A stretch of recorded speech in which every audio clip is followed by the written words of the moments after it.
At first, I thought this was like the ultimate example of 1990s video game lies. Case in point, this is a game that says you can make 216 different killer cyborgs.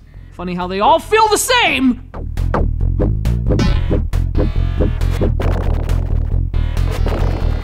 Of course, the reality is, they're not all the same. I only discovered this in the instruction booklet, which has almost 30 pages trying to explain how to play this thing.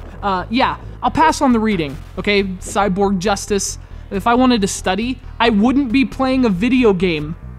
I guess the bottom line here is, you either like complex games, or you don't. And I'm someone who just wants to jump in and find the game so intuitive and user-friendly, it takes about a minute to figure things out and start having fun. This freaking thing, you're literally forced to study the instructions to figure out how to play. Maybe you're into that. I wish I were.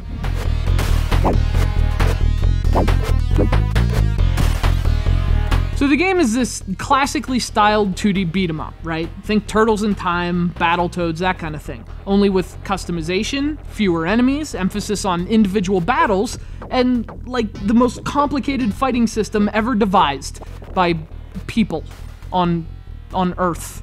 And maybe games are like this on Neptune, I don't know. You start by creating your cyborg. Basically, there are 3 parts to each one, and the game gives you several options for each part. Evidently, the math adds up to more than 200 possible combinations. And evidently, each one would have its own unique abilities and characteristics. I don't know, I found the drop kick and the punch to be effective across the board. Of course, I am playing the game wrong. I freely admit that. And I'm okay with that because to play the game right, I'd have to freaking take notes. Like, okay, you can execute your low special attack by crouching and then double tapping A and then holding down A. Or hey, how about the jump kick from the ground? Pfft, easy. Press forward on the D-pad, but then tap the B button and real quick press down diagonally toward your intended target. I mean, what's not clear about that?